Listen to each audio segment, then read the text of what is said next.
That's right, you are now listening to Tommy Tom's One Mic. Warning, this podcast contains explicit language, triggering or sensitive topics, and controversial discussions. Thank you so much for tuning in to Tommy Tom's One Mic. All right. As y'all can tell, this is just a work in progress. So bear with me here, folks, because sometimes the best laid plans don't always work out. But as you can see, I've got my lights better, and, I think my audio's a little better, but I will, of course, find out after. But, hey, let's start the show. Hit the intro. Alrighty. And in 3, 2, 1. Hey guys.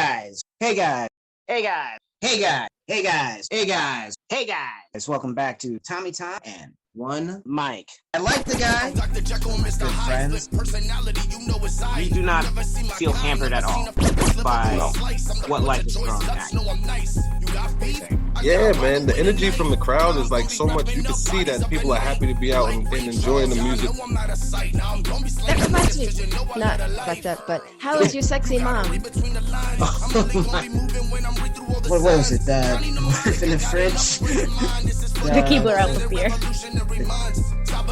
At one point in time, I lit a flare in my hands to attempt to stay warm. But I feel you. That's why I'm just like, yeah, I'm gonna be fuck it. Let's hit the mic. Welcome back, everybody, to Tommy Tom and One Mic. I'm, of course, Tommy Tom, and I am so happy to have you guys back here. Now, if you guys have seen, of course, episode 0 with my boy Just Cauz, which is, of course, on YouTube and Spotify, please like and subscribe to that. But if you've seen those, you can clearly see I've fixed my lighting issues. I didn't realize the issues until, well, unfortunately, after I had already recorded that. And I'm going to be honest with y'all. Yeah, I wasn't going to fix it. And I even told Cauz that. I was like, you know what? I'm just going to let everyone see the progression. Now, in these first 10 episodes, trust me, there's going to be a lot that I'm going to have to go back and fix and improve upon. But I want y'all to see that process. And no episode really highlights that more than this one. Just to give you guys a little behind the scenes, and I'm sure I discussed it in the episode, this was an interview I didn't even know I was going to have. Actually, I was supposed to have this interview probably years ago, but I was in a bad place, and I just kind of canceled and walked away from it. Luckily, shout out to my boy Chris Bitt. He definitely has been a very supportive person, especially on the YouTubes, as he is the main commenter on my YouTube. With as few subscribers I have, please like and subscribe. But,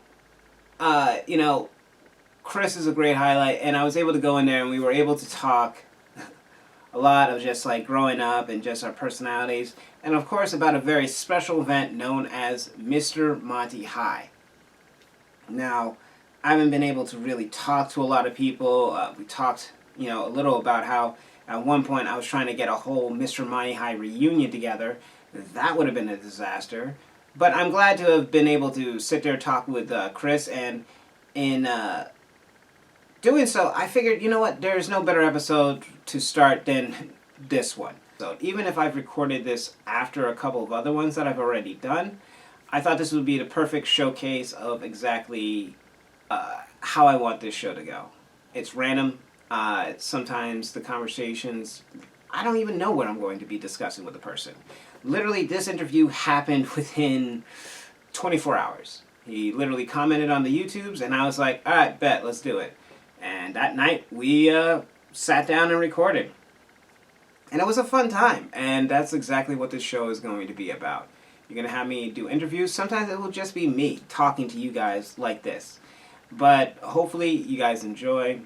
I do. And like I said, you're going to see a lot of errors and a lot of editing things that I got to work on. And hey, I'm for it. I'm for the criticisms. I'm for all of it. Luckily for this one, you guys are going to get probably the best cold open so far, which I'm going to tell you, the cold opens are the toughest. If you saw episode 0 with Just Cauz, clearly my lighting was shit. I've improved on that. In some of the other ones, I forgot to turn off my fan, so I'm pretty sure there's a little sound issue in probably the next 2 episodes. But I'm getting there. I'm getting there, and this is a journey, and I hope you guys join me on this journey. As you know, I don't want to be perfect off the bat. If I try and be perfect off the bat, this is going to be a long, tough journey, and I'd rather just kind of learn from the mistakes. So I hope you guys enjoy this interview and chat with Chris as we, we live our youth and our utter foolishness and stupidity, and God, many of our actions and whatnot. But it was a fun time, and there's more fun to come. So I hope you guys enjoy, and please like and subscribe. And whether you're watching this video on YouTube or on Spotify or whatever platform you are listening to this on. So I hope you guys enjoy, and let's start the interview. But Cheers. I'm excited to have you, Chris. You know what? Probably out of people I've grown up with and all that, you have definitely been probably one of the most supportive, because I always just see you in comments or something, especially on the YouTube. You've probably been the biggest supporter on the YouTube, so I appreciate it. And I think, so when am I going to get on? Because we were supposed to do this years ago, probably back in. You were still trying to get your real estate license, I believe, at that point. You were in the process of getting it. It was a long process too, but well worth it. Once I got that, dude, if we had had this conversation in that process, you'd be talking to a different person for sure. Dark, angry, confused, angry. I was pissed. I couldn't do it. Down here, things are very different from New York. Same as out west. Out in Colorado, things are different too, and it's a different animal everywhere. But here especially, but once you got it, flaunt it. So I try not to, because I'm inactive currently, but still, I slap that whenever I can. Hey, by the way, boom, RE. And where down south are you exactly right now? North Carolina. North Carolina. So see, I've gone from, all right, so my parents are in Georgia. My last interview was South Carolina, and now I'm going to North. I'm slowly moving up the East Coast. Continental, son. As I keep on going up. But no, it was good to reach out to you. I mean, I think originally I had this grandioso plan. It would have never worked. It would have been a fucking disaster to try and get everybody from the Mr. Monti High thing on here. It would have been awesome, but it would have been a fucking disaster just trying to operate that whole kind of scenario and just trying to schedule. I have enough problem just trying to schedule one interview with one person. I can't imagine with 8 people who some I haven't talked to since high school. So it would have been a disaster. But glad to have you, man. How are you doing, man? How are you doing? Bro, life is like the ocean. It's constantly moving. Sometimes you run into big islands of plastic and garbage, but as long as you know how to navigate the winds, you can get carried to that oasis. And so, like, I've always had this belief as a kid that if you throw whatever you want to have happen to you out there, not into the universe, but just out there into the open, enough in the right way, and you follow the right frequency, you can reach what you want to reach to. A lot of the time, if not most of the time, once you're sifting through that energy to throw it out and latch onto what you're wanting or needing, you're finding more that you realized you didn't know you needed, but needed more than what you thought you did. So you're catching, but that you're throwing out and catching something even further away that you value more. And I find that in my life, I found that if I work as hard as I can, I will hope to reap easy benefits. Think of this as like in high school, busted my ass all the way to junior year, because I wanted my senior year, like so many seniors I had seen, through the that was me. Choices program. Did you remember the Choices program? Oh, I remember it. I forget what it was about and shit. Let me tell you, because I was the poster child for the Choices program. How did that turn out? Cheers. Yeah. Like, it was about basically like choices on how to better your life at a young age if you were making the wrong choices, and how to realize them at an early age. Because I'll tell you, when we were doing this big assembly with another school, and they were going around, like, these kids look like kind of like bad kids, not like, oh, spitting spitballs. They look like, wow, you're like the same age as me, but you look like you're 18. Like, that's a little You've weird. We're gone all through like, some shit. yeah. And one girl said, they said, like, what are your activities after school? And this one girl said clubbing. And in my juvenile mind, which might, trying to say this out loud sounds kind of weird, but in my mind, I thought of clubbing sea lions. So I Clubbing was like, seals? why Is would that you be clubbing things? when you said it, I'm not gonna lie, I was like, is he gonna say that he thought this was about clubbing seals? Okay, yeah. That's the naivety of all of us at like younger ages and stuff. But I think that just shows kind of the innocent mindset. You don't really think of certain. I know plenty of people that like.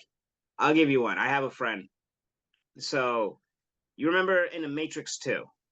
Uh-huh.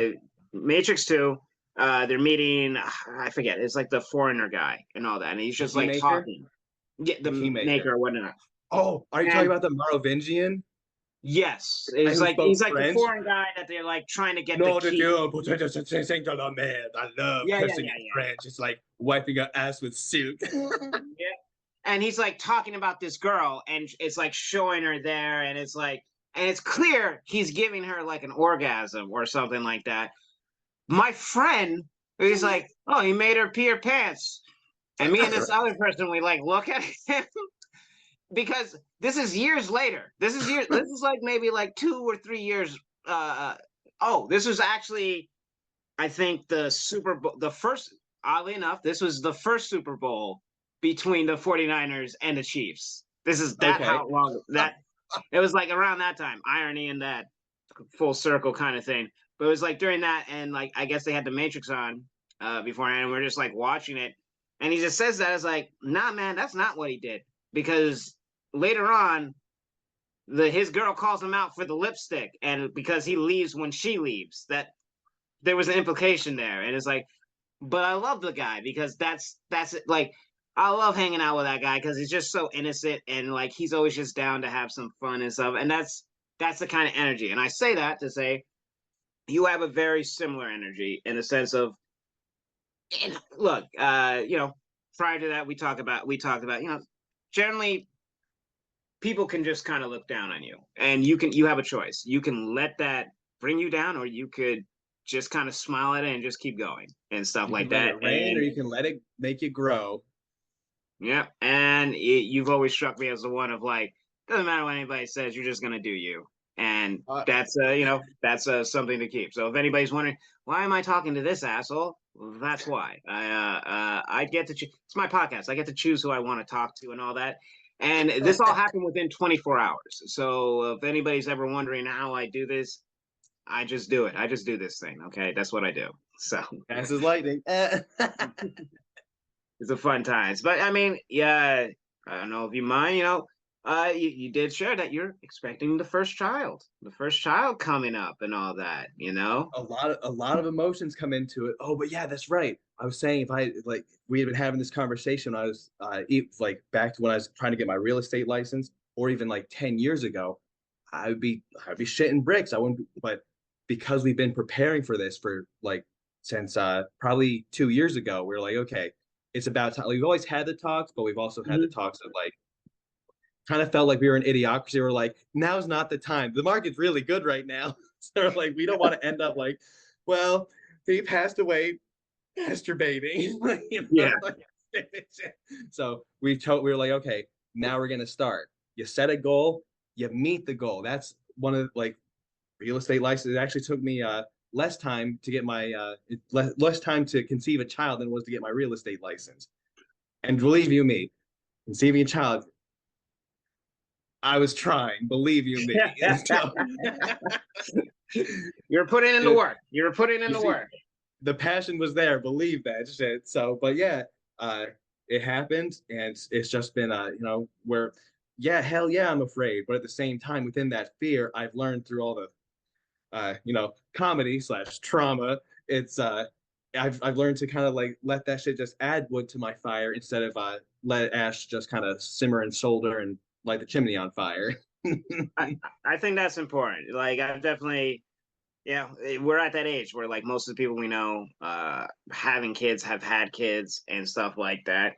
And there's, varying degrees, and for some that stress might bring you down. That might, it might hit you a different way and it could bring it. And I've always been someone that's like, nah, man, you got to always treat it. I don't have kids. I got a lot of nieces and nephews, I guess you can say. I actually had it yesterday. My friend, he'd been waiting for the longest time. I could tell because he's like, "Hey, say goodbye to Uncle Tom" on the phone. And I was like, "You've been wanting to do that for so long. I know you do. You fucker." How sweet did that cinnamon taste?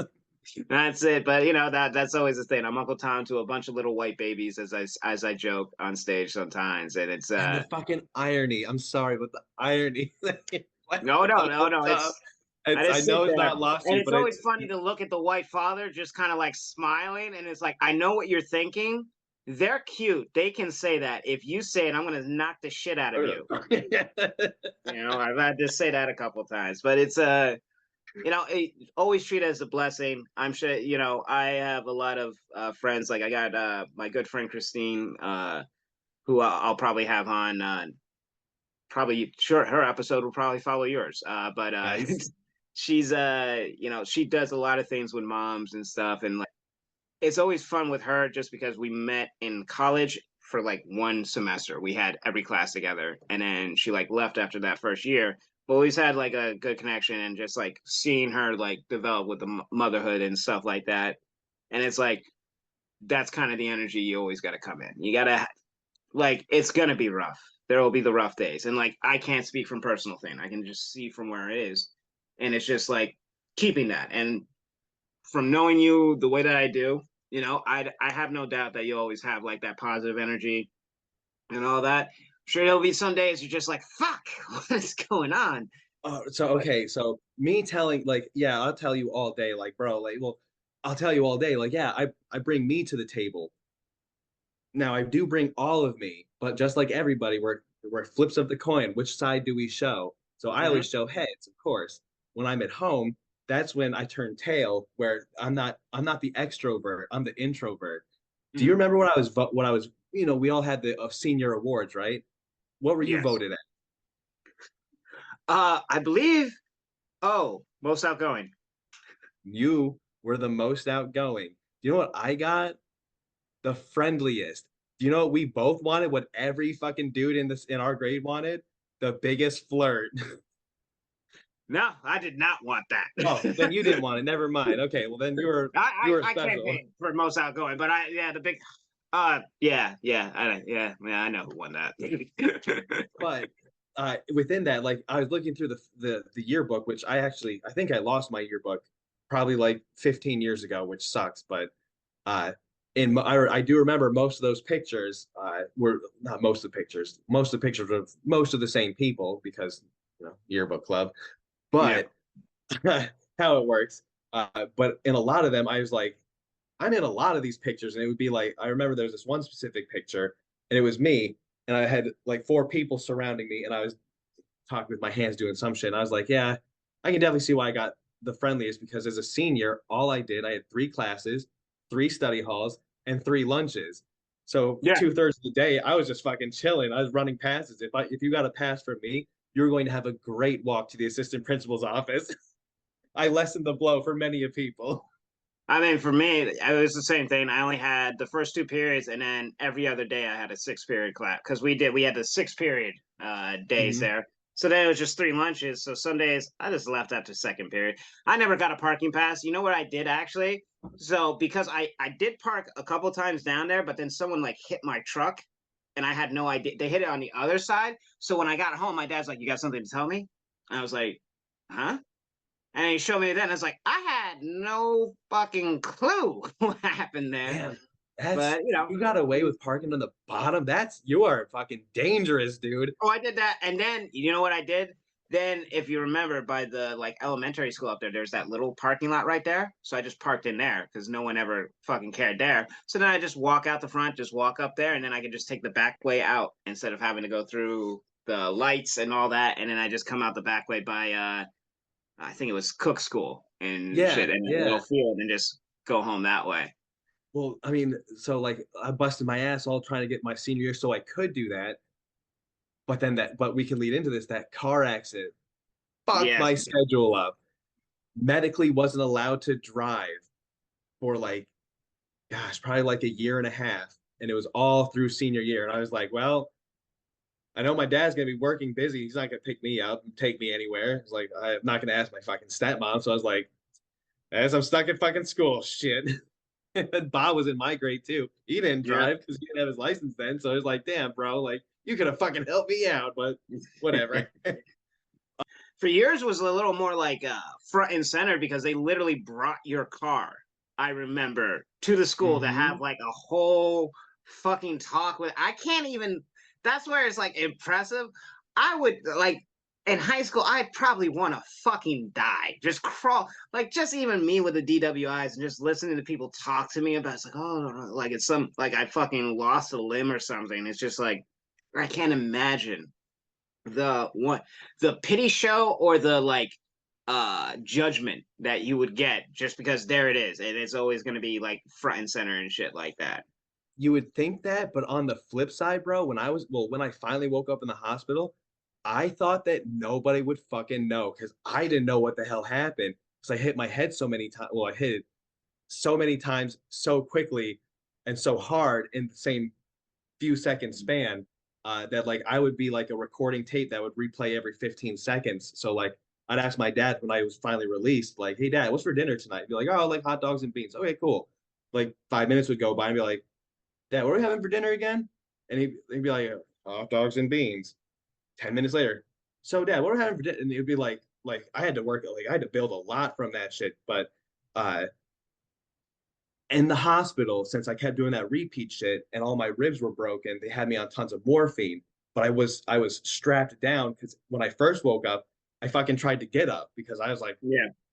my very first thought, very first thought since I looked around and saw a bunch of shit I didn't recognize, but I saw my overnight bag that had a reflective stripe on it that I would take to other people's houses when I slept over. Like, damn, whose fucking house am I at? No memory of turning left and driving down the road and whatever the fuck happened. But I tried to get up and I was like trying to walk because I was like, I went into fucking panic mode. I was also sky high on morphine. So I'm like trying to walk and get up and like I guess I got tired. I kind of like slumped onto the ground. And next thing I know, I wake up and I'm back on the bed. Everybody's around me and they're trying to fucking like defibrillate me.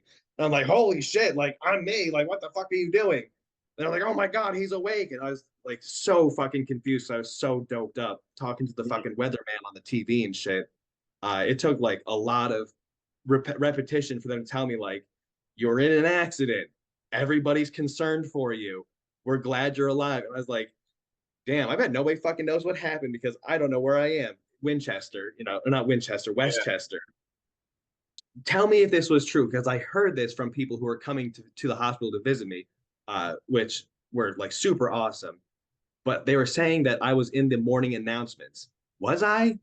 Yeah, they did mention the accident. It was because I won't say their name because there was another accident where two girls lost their lives and stuff like that. I don't know if that was before. 2+1. Yeah. Oh yeah, one. Yeah, a year and 10 days before me. Yeah. No, I'm sorry, a year and 17 days before me. Yeah. So I think that's what really did because, two major accidents. You were lucky to survive and all that. So it was just kind of that thing that they just like. I guess it was like, we need to address it because kids. It's gonna be the small talk around school. Yeah, and it's like we can't just kind of like brush it under. It's like, nah, kids are getting hurt and dying. So it became kind of the hot button topic. I just remember though, it's like going out to like the side of like where the lunchroom was. That's where they brought your car in. Like yeah, to the in that side parking lot. On like that hill, just like looking down. It was like, oh, that's the car. It was like a cube at that point.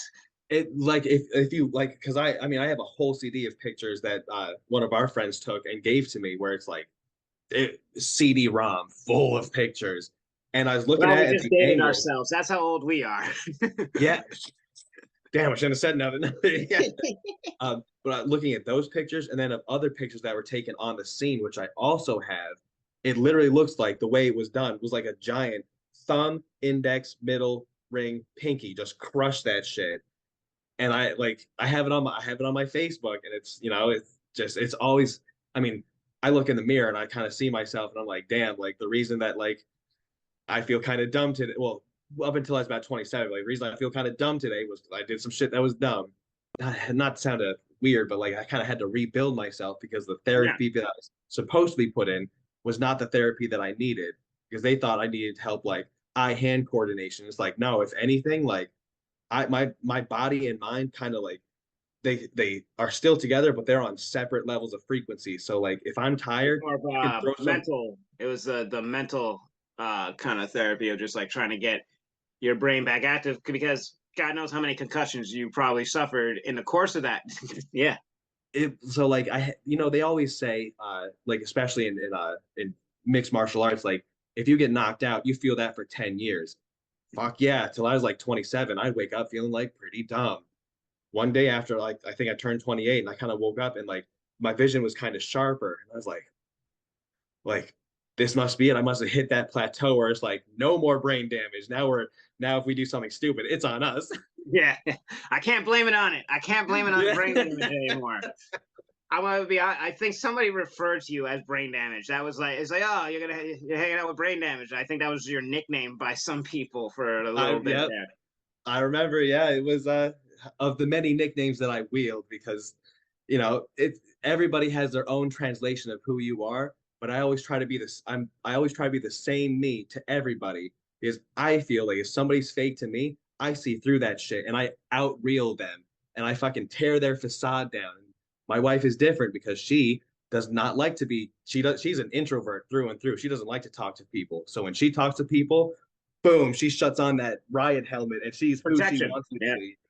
But like, and she's like, oh yeah, that person's definitely fake. I'm like, well, yeah, of course, because you're doing the same shit to them. Like you're put on the facade, you can see their riot shields up too. With me, no, I have a completely different conversation with them. Peel that shit away, and now I'm talking with I'm with your core, like because I'm showing you mine, and it's just interesting to see how certain people kind of take that. Because if I feel like with you and me, there's no fucking riot shield because we don't need that shit. We got the pulp. I mean, for me, it's just like I was on and off, definitely with it. But I think for me, it's like I think it's a lot easier when you fall. That's the way I describe it. When you fall and you realize, yeah, it doesn't really matter what anybody thinks. It's like I've already, I fucked up enough at this point. It's like nothing anybody says or feels about me will trump probably my own feelings that I've had to get about myself.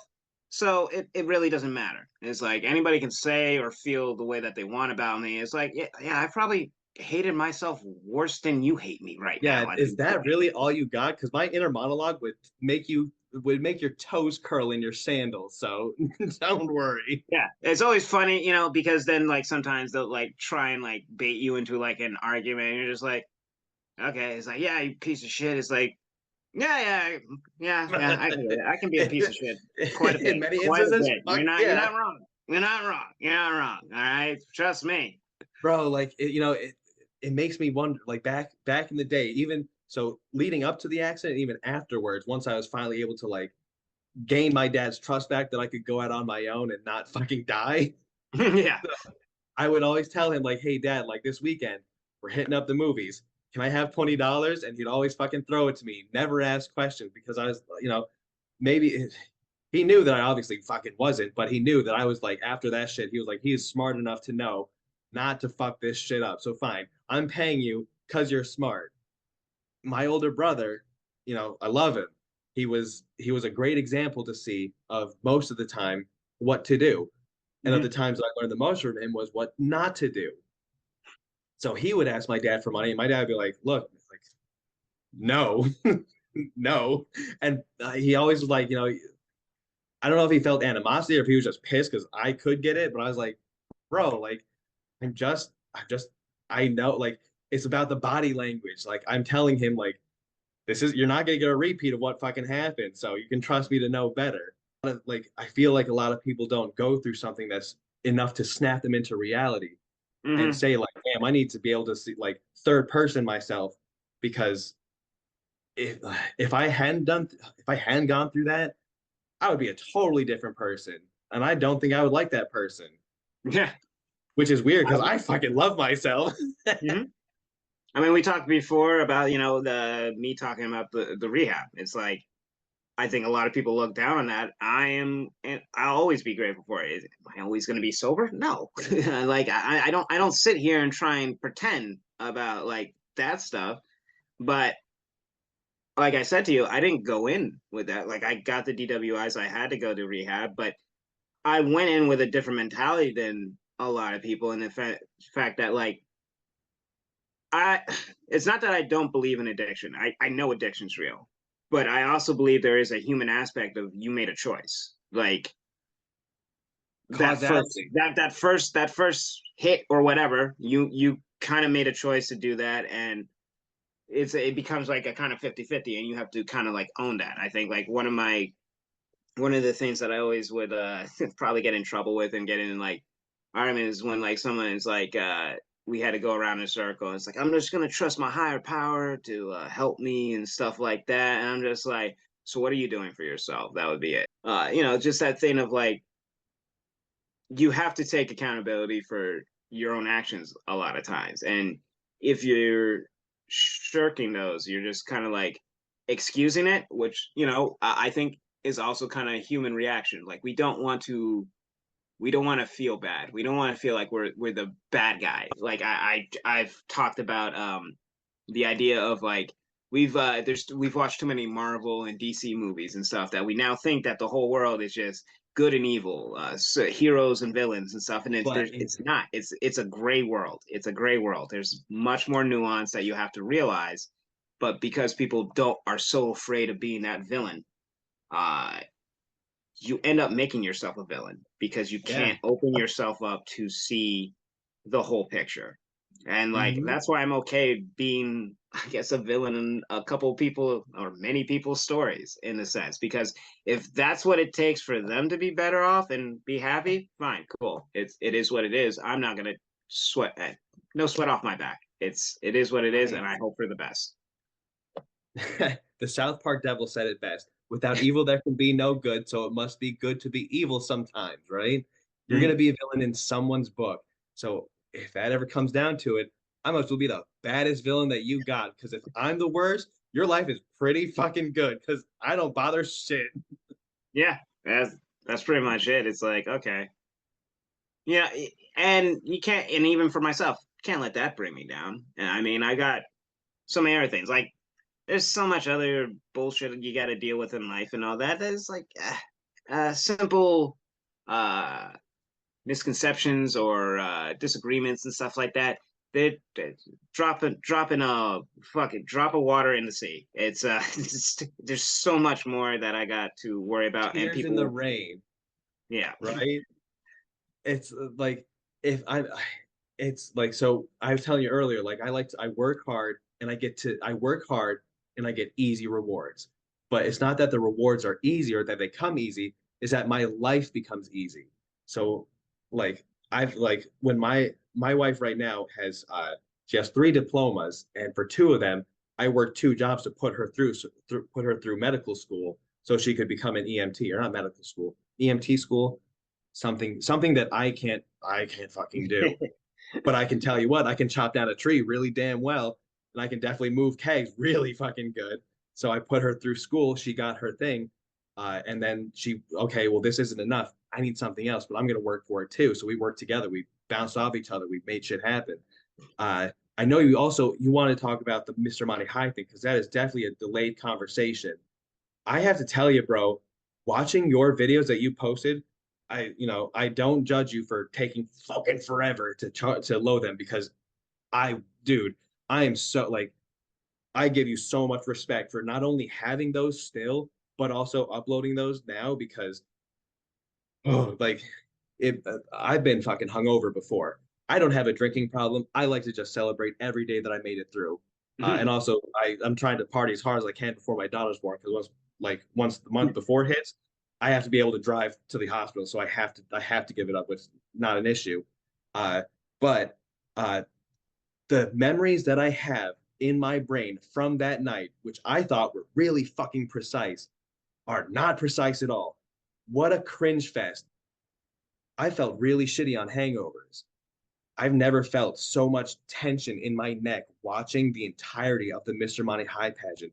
The cringe factor, bro, I'm surprised I didn't paralyze myself with how tight my back became, because I thought we were the fucking coolest shit from American Pie doing that shit. But watching it from afar, I know the crowd was into it, because when you're in the moment, you're in the moment. When you're at a concert, you're in the concert. You're experiencing the ambiance. But if you're watching it from a screen, you're like, this is not a concert. This is just some shit. Bro, I specifically remember in my brain when I started my routine doing the glow-in-the-dark nunchucks, which were technically foam nunchucks that I had to paint a few coats of glow-in-the-dark paint on, because their glow-in-the-dark nunchucks did not exist in this time. Yeah. And I actually had to get a police form to get permission to bring the nunchucks into school, despite them being PVC, rope, and foam, because they're considered a weapon and they're illegal in New York, right? Whatever. I got that shit painted. That shit made it hard as hell to fucking hold. Not only is it just the foam is kind of hard when your hands are sweating, and when I get anxious and I get pumped, my hands dump the ocean out. So I was already like, oh man, I wish the Bible was right and you had hairy hands, because I fucking need that shit. But so I remember when I first walked out, the first couple of swings, and I know I saw it in my head that I dropped it, and I had to play it off like I meant to do that. So I kind of went like, and to pick it up, and I kept doing my thing, and that's when I got into it, and I was kicking ass. But watching it, I couldn't see myself drop it. And I don't know if it was because the lighting that they were expecting me to have the glow in the dark shit, and I just happened to drop it when the light cut out, and I didn't fucking have it, and I thought people could see me, and I grabbed it up, and they got the light back on, and I had it in my hand again. But I was like, damn, like I totally remember dropping that shit. Whatever. They did the glow in the dark shit wasn't working, so they had to fuck with the lights. This is why it wasn't like it was professionally filmed. I'll give a shout out to Spencer, because I believe it was he who did it. And granted, he didn't give me a DVD. I actually stole it from somebody. That's how I got the whole thing. So it was just like Spencer. A random. It was Anthony. Oh. Yes, and the reason I remember this, we're gonna leave some names out. Yeah. Kids, this is why you don't fuck with stage crew. Okay, listen to me. Don't mess with stage crew. There was a contestant in the Mr. Monty High pageant who was flirting with a stage crew member's girlfriend at the time, which might not sound like oh, whatever. In high school, bro, in the 2000s, Limp Bizkit had died out, but like the rage left from him, and it was still like the fucking vibe of like the Fred Durst energy. The Fred Durst energy lingered despite it being forgotten. It was still there. We just couldn't put a label to it, but it was there. Woodstock, was it 2001 maybe? Anyway, this guy, it was known too. It was a known thing. This dude went on stage. This dude went on stage to have this whole big show. Stage crew had a systems failure, and this guy's show bombed, son. Bombed. And I was watching that shit after I did my thing and had the whole crowd clap into my Mortal Kombat beat. And I watched this dude try to just fucking play it off, and the failure on his face, the seeping disaster on stage was just, I soaked it up like a sponge, son. Don't mess with stage crew, because they will ruin your life. I only have one conflict with stage crew, and it was with a girl there, because I think everyone already crowned David as the king or something. I was like, okay, cool, I'll show you. I got something. And then at the end, she was like, yeah, you should have won. I was like, yeah, that's right, bitch. I got you. I do. Like, listen, Dave did great. Dave was awesome. I called it was going to be Dave and me. literally sat there. I know what's going to happen here, David, because it always happens with you and me. Whenever we've done things most of these people don't know. They don't know about Chase Elementary School. They don't know about our history of doing acting classes together or anything like that because you've been more prominent. I've just been quietly doing my thing on the side. I don't do the after school activities. I didn't do that. But freshman year, I went to a Mr. Monti High Show for my boy Anthony. And after, I was like, all right, I got about 4 years. I know what I'm gonna do. I've been prepped. I'm ready to go. But it was a fun time. But I'm gonna take that to do a little break. We'll get a little more into that, into the little Mr. Monti High. And then of course I have my little fun questionnaire. For some of my guests, I like to give like a little fun questionnaire things, this or that. So we'll get into that right after this quick break. And the club will either make you or break you. Like working in that kind of industry, those hours, we're surrounded by illegal substances all the time, and either you'll fall into it or you'll avoid it. The drama, Jesus Christ, the drama that goes on behind the scenes that you don't like. There's something to get into it with a customer. There's another thing to get into it with another girl. Yeah. I've been working at the club 8, almost 9 months now. So I'm still considered like a baby stripper. And I've seen probably 4 major fights break out amongst the girls to the point where like guns got pulled out and like things like serious shit goes on. And like, it's things that a lot of people don't see because when we're on the floor, we're feminine and girly and beautiful and bimbos. we're not pretending. Well, we are pretending. I would never say bimbos. We definitely act like. You should see me among my customers. If I have a customer that's of a higher intelligence, I'm knocking myself down a peg because they're surrounded by other really smart women all of the time. They're not looking for another really smart woman in their life. They're looking for somebody who's like, oh my God, I have titties and I'm so pretty and take my money. I want all of your money. Give it all to me. Like that's how I am. Oh man. Yeah. It's Raise Up Smash Therapy is nestled nicely in its space in the Bronx, New York, and highlights that sometimes the best things are the simplest. In the waiting room, you'll get the chance to hang out and suit up in some protective gear before you enter your quote-unquote therapy session.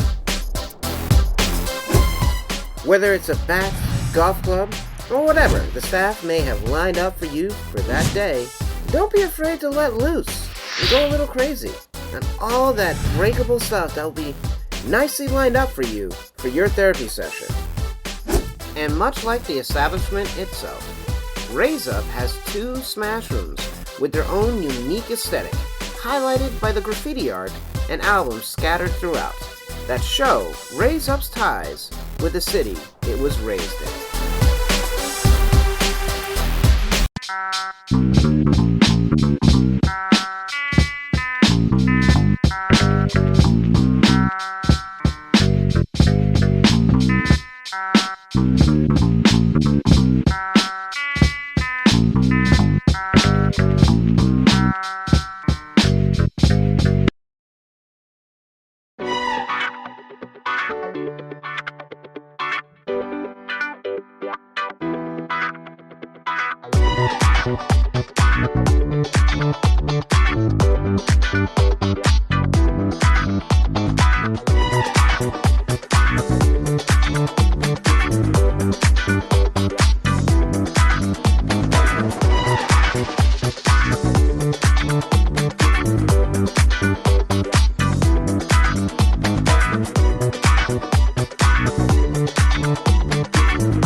finally, I know y'all been waiting.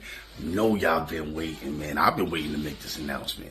But yo, finally I can announce it. Thank you, God. Anyway, let's get to the point. February 17th, man, is going down. Woodbridge, Connecticut, February 17th. Yo, it's going down. 10 Selden Street. Let's go at 10 Selden. That is the actual venue name. That's right. It might be a little confusing, but at 10 Selden Street, Woodbridge, Connecticut, February 17th is going down, son. Yo, I'm gonna be there. Rough Rider's gonna be there. Yo, KO Rockwell Productions gonna be cooking. Yo, Dawn 2 Real Inc. Yo, you already know. Rebirth Nation in the building. You know what I mean? Shout out to the Peacemakers. Peacemakers gonna be in the building. Yo, it's gonna be a lit night. Yo, Big Man Entertainment LLC. Yo, they gonna be in the building cooking. Yo, there's gonna be some heavy hitters in the house. Can't even make an announcement on the freaking entertainments that's gonna come through. There's gonna be so many announcements. There's gonna be vendors there. If we can get everybody there, it's gonna be dope. Yo, we're gonna have transportation. There's gonna be a transportation announcement. I don't know if you can see the picture. Early. Yo, that's crazy, right? Yeah, man, we're gonna have transportation. Yo, for all you artists, yo, if you in the city, you wanna make that, yo, we got transportation for you. So, yo, check this out. Read all the information. Do your due diligence. Hit me up if you interested. And, yo, let's get it early, son. Let's go. Share this with everybody. Y'all already know what the hell time it is. February 17th, 10 Selden Street. Woodbridge, Connecticut. Let's fucking be there, all right? Stay ready, stay early, stay woke. We coming for next. Early. Cause out.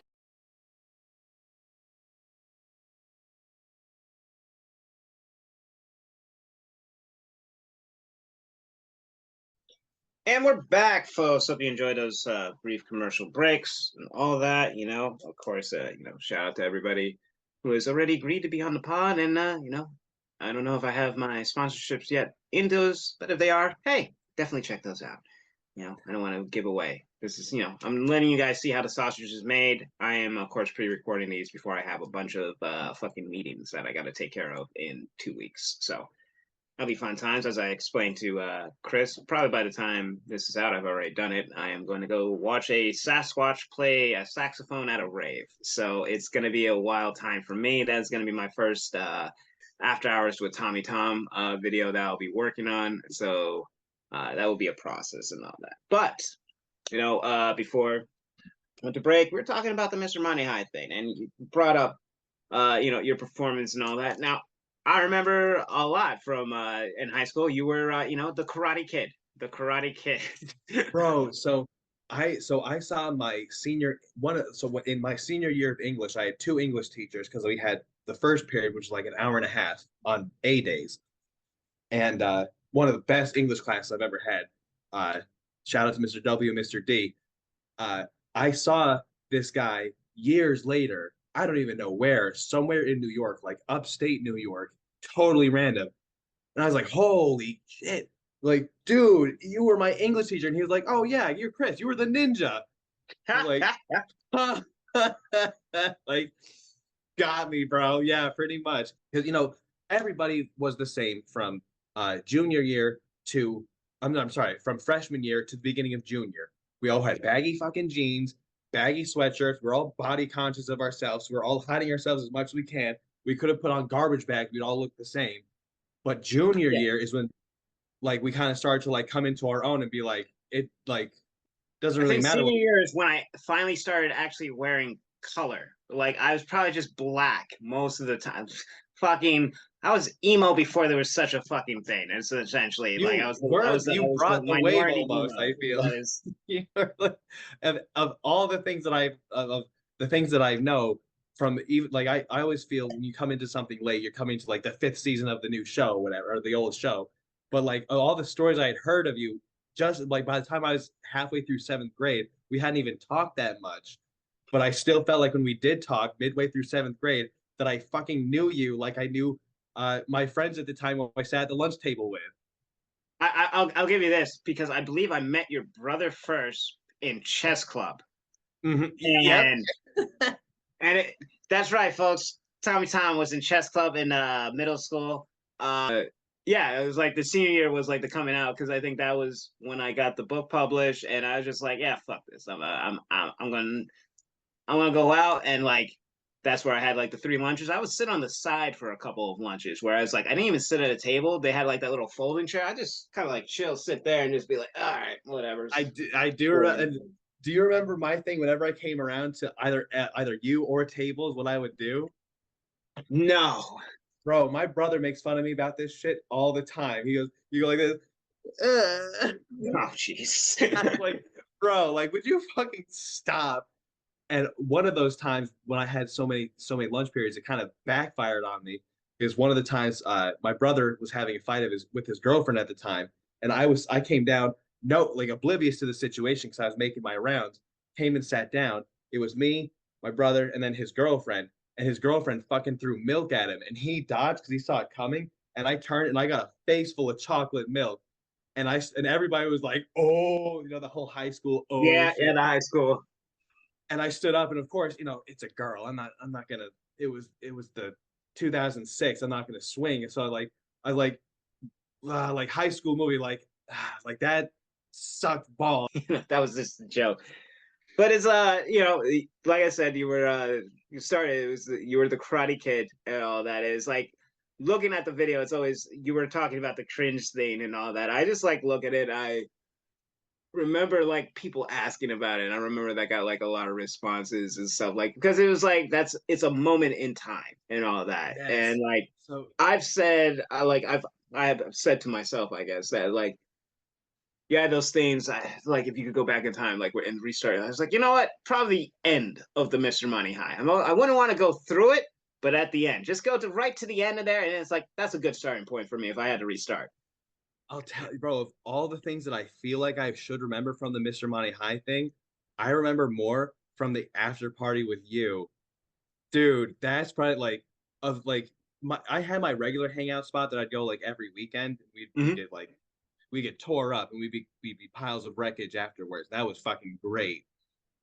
But that night, like partying at Jen's, dude, like from the fucking movie that we watched, the Death Race 3000, the original, I had hair that was like my fucking parents didn't let me keep my hair long. So if they let me, I would have let my hair grow out like as long You had as the mo cut. possible. You had the classic mo cut, as I like to refer to them.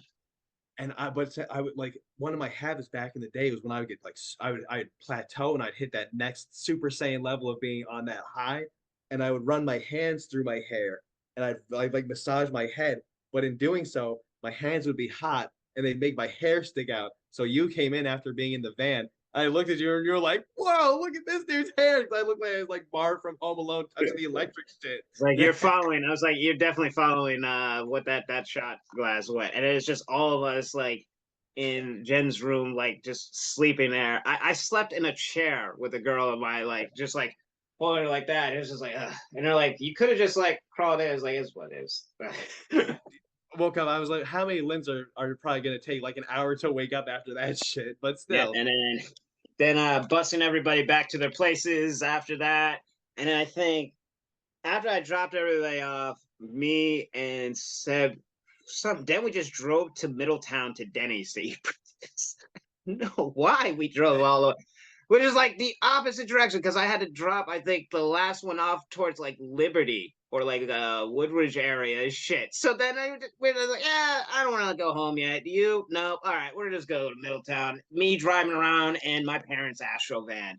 That's right, kids. You don't know the struggle until you had to drive the parents' Astro van, minivan, or something. That was your ride. And you know what? At night, that shit was busting, but in the daytime, it was probably like, bro, like you ain't gonna look cool in it. But like at night, shit, you're a necessity. fuck yeah. Everyone's filing. Let's just go. I was mentioning causality before. Action, reaction, cause, effect. The night happens. That fucking car that has a cause now is like the bomb diggity. But afterward, when everybody's out of it, you're just no. But no, it's still like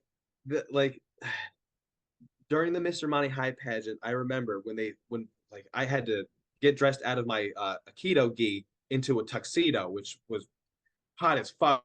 because I was already sweating balls from dancing around on stage all the time.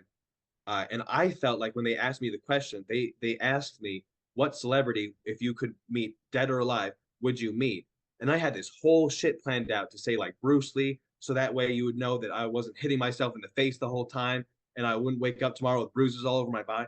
But all that shit that came out, like the brain surged all this information to the mouth and from the car accident, because I had this sensation when I'm trying to do something and I feel like my brain's like, I know it's gonna like lapse and I'm gonna not be able to follow through what I know I need to do. And it's like just a weird sensation that I've honed to. And in my brain said this big paragraph and my mouth said Bruce Lee, and that is all. And I stopped and I was like, fuck, like No, look, the questionnaire, I think that fucked me up too. Like, I think the only one that looked good in that questionnaire was probably David. Because I think they asked me, it's like, so tell us about the book. And I was just like, I can't make anything fun with this. So I think my response was like, you should buy it. that was fucking hilarious though. But it was just like, oh, I can't really do much with this. I can't do much with this. And like, once again, for reiteration, you can co-sign this. No, folks, anybody that thought that the ending of Mr. Monti High was planned, it was not. There was no discussion of a fucking tie. I almost shit myself when they said we were gonna have a dance off. I was like, you're gonna have me have a dance off with a guy that just danced this dance from Dirty Dancing as his fucking talent. Yeah, like you might as well put me up against an army of Napoleon Dynamites, because like that, like I don't know how long he put into that, but him and Christine, they fucking, bro, that shit was some TV quality stuff. Oh, it's hilarious.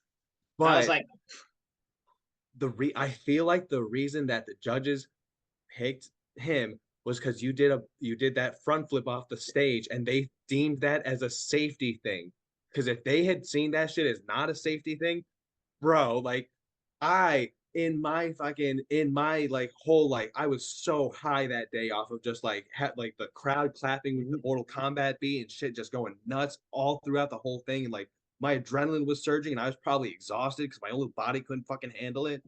But watching you do that shit, I felt better than when I was on stage whipping those shits around, because I was like, that was so unexpected but baller, bro. Like, and you fucking nailed it. You nailed it. The thing, I had been doing that prior, like in technology class. I think we went there and I was like, I think I can do a front flip off this. And so it wasn't any risk. I had done that. I had a little over rotated, so I kind of did like one of these landings, and then it looked like for some people they thought I had fell, but then I was like, hey. It was a 9.2 on the landing, but a full fucking 10 on the flip. Like that, it was awesome. Well, because all right, first off, if they were gonna dock me that, he should have been docked for dancing on Mrs. Trombley's fucking piano, which was like, we were told, don't touch the piano. We were told not to do it. He did. He broke those rules. So to that. So as soon as I saw that, I was like, well, fuck. I gotta do something to get the attention back on me. And I was like, well, I got this one.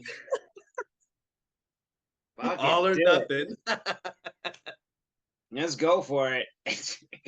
And Tom, of the few times that we have partied together, I always will, like, it's seared in my brain. I don't remember whose house it was. Like, this is fucking years later. Somebody's house that it was you, Keenan, me, it was Mark, and then some other people who you guys knew, but I was like, they told me their names, and that shit was like, phew. But we were playing beer pong the whole night. Seb was there too, probably. Fucking, and we had so much fun that night. And you were like, damn, like, I didn't know you guys were like this shit, because like we never partied together like that. It'd been years before, but like regardless, like of the few times that we've had, and then of course later at their place in the fuck is that shit? Bumblefuck Nowhere, New York. Yeah. Oh, this was gonna be this was gonna be Yasgur Farms. No, bro, this was not gonna be Woodstock. This shit would not survive. No. No, man, it was fun times. Yeah, you look at the youth. Yeah, you get your mistakes, you have your fun, you get through it. It's always good times. Now, these points we have to be very careful with what we intake, because believe you me, I I don't know how many see me drink of these. Back in the day, I did not drink this at all, and I wake up, why am I so hungover? Like, bro, it's the simple little spikes that keep us moving and flowing. I've learned my ways and all that. Like I'll tell you what, I'll never drink Captain again. That I ruined in college just because for one night I drank an entire handle to myself. Not like I was like, oh, I'm gonna do this. It was like kind of by accident because I got some food from like the food court at my college, and I went back and I was like, all right, I'm gonna pregame a little. You know what I'm gonna do? I'm just gonna load up these videos of the greatest insults from The Rock in WWE, WWF at the time. And I just watched YouTube videos and I was just filling my drink. And by the time I realized it, it was like like 3/4 of that thing was gone. I was like grooving. I'll probably even post the end picture of me. I think we were playing 64. At one point, I got up and I kind of fell into the dresser, and I'm just there with like a wife beater, it's half on, half off, and I'm just a mess. And then there's another picture of my freshman year roommate and then my sophomore year roommate at the end, and it's me. It's the last picture I took, and it's me in my bed, and they're at the end, just like, hey, I just took a picture of that. Then there's just me in the morning sitting by like my window of my room, just like, what did I do to my fucking self? And so now I couldn't do rum after that. It was like an instant like gag reflex and all that. So I'm just a strictly tequila man. That is that's it. And then everyone thinks I'm crazy for that. They're like, what, tequila? I can't drink tequila. It's like you just don't know how to handle it, my man. I don't know. Yeah, precisely. You don't respect the tequila don't respect you. That's absolutely that would be the response. That would be the response to it. If you don't know tequila, run from the grub. Yeah, that's it. But Chris, of course, for some of these, I'd like to end with like a little fun questionnaire, this or that, all that, kind of get like a little gauge here. So, hold up, I have to get the stupid glasses on. All right, there we go. All right, now I'm dude, set. I'll tell you, I have to wear contact lenses that are made of the same material that airplane windows are made out of, because I have a genetic disorder that makes my eyes not circular, but kind of cone out, keratoconus, fucks up my vision. On paper, I'm legally blind, but I have these contacts in that give me near perfect vision. The next step up is either X-ray or microscopic. But without them shits, dude, I'm afraid to drive. I don't do shit. I'm an introvert because I can't see what I'm doing. Well, I'm gonna break the sausage. These don't even have lenses. These are just open things. I just wear them to look like a dickhead. So while I do this, this is just my asshole thing. I'm just like, okay, let's get into it. Thanks for making me disclose my medical condition. Yeah, we'll figure out just to do that. So we are born in the 80s, raised in the 90s. That's how I like to describe our generation and all that. So we have that mentality. So as a kid, it came down to two major choices: Pizza Hut or Domino's. I wish I could tell you, but I didn't get to eat that kind of stuff. I had Old Chicago. I had it was either Old Chicago or Little Caesars, because Colorado was a different monster. But the best pizza did come from the Little Bear, which was famous in my town of Evergreen, Colorado, because at night, especially on Friday and Saturday nights, they give free drinks to ladies who threw their bras up into the rafters. And they had many bras on the rafters. And my dad took us to eat there once, and we asked the waiter the history. He told us, and my dad was like, probably shouldn't have asked him about that with you guys here. So we're not coming here again, but we'll order out their pizza. Well, wait, you guys got to be a little older next time. Yeah. All right, now. It was the 90s, Now we talked on like the superhero things. There's the classic thing: Batman or Superman. Dude, you got to go with Batman. There's no power like being rich. Yes, Superman can live forever. He's invincible, blah, blah. But really, that makes shit kind of boring. But if you're super smart and you can have another life as a fucking baller-ass billionaire, dude, I'd rather live a short, happy one than a long, extinguishing, traumatic existence. Burn bright rather than simmer out, right? Exactly. Now this one's personal to my heart. Backstreet Boys or NSYNC? Damn, I don't know. I want to say Christina Aguilera, because back in the day in Colorado, the boys had Christina Aguilera or Britney Spears, and the girls had NSYNC and Backstreet Boys. And in that time, boys against girls, our opinion mattered more to each other, but it mattered more over theirs and vice versa. So the girls would make their decision, we'd make our decision, and our collective would meet in the recess, in the fucking recess area, and we'd throw our debates back and forth, and we'd end up throwing soccer balls at each other. Or if there were boys on the girls' side or vice versa, girls on our side, we would cross our arms and run into each other like fucking battering rams until we gave up. Oh, joy. Well, yeah, it would be stocks, probably. Alex, look at you, the mature. Look at you growing up and all that. But I'm still a little tadpole in a giant ocean. My answer should be real estate because, as the churning of the country goes, everybody moves in a certain direction. Should be buying stuff up in Minnesota, but I'm not, it's cheap now, but it'll be expensive later.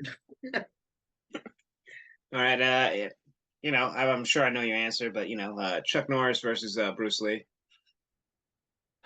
Well, yeah, they also they also did a movie where they actually they fought. Yeah. It's hard to say though because Chuck Norris is older, and if you took what he knows now against a Bruce Lee, should Bruce Lee be older, it'd still be difficult to tell. Still think Bruce Lee would take it though. He's the father of MMA for the most part. I don't know that he may have won in the movie, but that chest hair he's got that man. Dude. This is why you gotta stay aerodynamic for fighting. Nonsense. It's the intimidation factor, Chuck Norris. And I just love that now Chuck Norris is in on the joke. He's like, yeah, it was excruciating. Even like he's just saying, yeah, snake bit me. It was excruciating. But eventually the snake died. Yeah. He just does this thing now. And I'm just like, oh man. I have to ask you, what's your favorite Chuck Norris joke? Because everybody has their favorite, and if they don't, they haven't done their research. Shoot. Actually, it might be that snake bite or something because of just how it is. It's like we've traveled. It's excruciating because it goes longer. I didn't give like the full extent, but honestly, my favorite moment was like the beginning of it. I feel was, if you remember, it was that truck. It's like the trucks, and they had like the animated Chuck Norris just doing the split, doing the fucking splits, holding them together. That was how it like began. Like after that, that's when all the Chuck Norris memes came. And I forgot what he said in Expendables 2. That would probably be one of my favorite. I forgot exactly what he said. I'd have to look that up, and I don't feel like doing that right now. But I'm definitely going to Google that later then, because I need to know. I'll tell you my favorite one. Chuck Norris can watch 60 Minutes in 20. Oh, jeez. Yeah. See, and it's just that power alone. I'm just like, I don't know, man. It's Chuck. It's Chuck. Chuck does. And I used to love Chuck Norris movies back in the day. Like who does it? Bro, The Hero and the Beast. It's like the SEAL one. Because you know what it was to Chuck? He was the action star that wasn't roided out of his fucking minds. That is like just muscle on muscle. It's just this guy's just gonna kick your ass. Muscle and knowledge. Movie. If for a movie, now I got sidekicks. Okay, all right. Remember that it's the kid who has Chuck Norris is his imaginary friend, and he keeps on envisioning him in these different scenarios and all that. And then at the end, he actually gets to meet Chuck, and it's just the most ridiculous like Karate Kid parody movie that you could ever watch. Like it's pretty much the Karate Kid. Just insert Chuck Norris and imaginary Chuck Norris and like a B-rated fucking Mr. Miyagi. Like that's it. All right, I'm gonna have to add that shit because that's a good one sounding. It is a joy. I think I saw it for free on YouTube one day, and I was like, I am so tempted to just watch. I just start skipping through, just see certain scenes and stuff like that. All right, I got another one for you, of course. Now, you are expecting Faja, and all that. Faja, what what are you doing to prep yourself for those teenage years, whether boy or girl? Oh, dude. So here's the thing. I'm like, if I'm put like, I read a shit ton of Greek mythology when I was a kid. So when I got in trouble for unfortunately accidentally assisting in burning down a building, which nobody was in. Luckily, no one got hurt. People got a new building. It was all great for them. I had to tell my probation officer as my hobby, I read Greek mythology. He was like, really? You're getting in trouble? Like what? Anyway, I always think back to Heracles, or Hercules, as most know, who, since he was such a special son of Zeus, he was given a choice before birth. Do you want an easy, carefree life, or do you want a hard, tough life? And he chose the hard and tough life because he's fucking strong as fuck. So of course he's gonna choose that. But I always think to myself, like, if I am given a choice, do you want the hard easy, or do you want the easy hard? I kind of want it to be like, I want it to be difficult first, then I have the easy stuff to look forward to and relax into, like retirement, which we're never going to see maybe, but whatever. Our generation. So I was always thinking to myself, like, I don't care as long as I have a kid that's happy and healthy, which is everybody's shit. But once you're thinking into it long enough, you're like, yeah, I just want a healthy kid. But I was like, but I would be damn happy if I could get a boy, so I can use that knowledge that my dad used on me and my older brother as we were kids to turn us into the men we are today on my son, and help to hopefully navigate his crazy little ass, knowing me as a kid and my brother, we were fucking psychos, like navigate him through life. And then when he's a man, it'll be easy from then on. Because I know from what I've learned through my wife's family and through her is that when she was a little girl, she was pleasant as fucking pie, super easy to get along with. Everything was great. She hit her teen years, and it was like she was covered in steak that were just gonna shoot out everywhere. And like her mom, like her mom loves her, but her mom is like, when she was a teenager, she was difficult. And like I was like, damn, I definitely like I want to have it difficult, easy, son. I have a daughter now, so all the schematics I had for teaching my son are just minimally kind of changed. So it's gonna be, I'm gonna have a daughter, so I have to help her. I have to be an example, but there's some stuff I just can't teach her. I can't teach her how to be a lady. I don't know how to be a lady because I know how to be a rough and tumble boy. But I also kind of helped raise my youngest sister, so I have some knowledge about that. But the plans are going to be minutely changed. When she's 4 or 5, I'm still gonna have a big ass baller medieval like party where they're gonna either dress up as knights or princesses, and they're gonna be fucking. It's gonna be Renaissance festival, and at the end, I'm gonna put a big inflatable dragon suit on and come, and they have to fucking slay me with Minecraft swords and shit. It's that kind of shit. Like I laid it all out in my brain every day. I'm always planning, like, I have to be the good example. I have to make sure that she's having fun. Because if she can't laugh as a kid, she sure as shit not gonna laugh as an adult. And I know laughter is a real big essential part of being an adult. Because if you can't laugh at shit, your life has gotta suck. So I laugh at all my misfortunes and my fortune too. So if she's gotta laugh, she's gotta do it right. But every day, I mean, we built a 4th bedroom in our home because we have to just grow, but we don't want to move from our house. We love our house. But every day, I'm just always trying to hone every thought I have into how I'm going to make her life as good or better than mine. And my childhood was still pretty cool because I had a lot of family around, but she actually has even more family around. So it's building blocks into a nice big ass Lego piece that no one's going to really hopefully help to knock over. Whereas, bonus question, actually. What was more stressful, the engagement or the wedding? None of it. Dude, especially at my wedding, I had people ask me beforehand, like, are you nervous? Are you nervous about getting married? And I was like, no, dude, at that point, we've been together for I think 2010, we've been together for 9 years. So I was like, bro, like if I've been with her for 9 years and she's put up with me this long, like it's fucking meant to happen. And my brother, as his best man speech, was like, y'all already knew, like it was about time this happened. It was just due to happen, just win. But no, like, bro, like that's my mindset after my head cleared up after I was 27. Like, bro, it was just like things are only as difficult as you make them. And yeah, shit gets tough, real fucking tough. Nobody wants to go down a slide made of sandpaper, but sometimes you have to. You just have to make sure that you got the denim down as you go down, so at least you don't take that much chuff, right? Yeah. If there's any kind of challenge that I get hit with, biggest one was real estate. Dude, I spent $3,600 minimum on just the schooling and the testing, mostly the testing, because I took a bunch of swings at it. It was hard as shit. but I dominated it. And when I did, it's just you have to hit different plateaus and keep striving for more. Gokuism, son. It's so nerdy, but it's so true. You just knock down, you get bit up stronger. You got to keep fighting for it.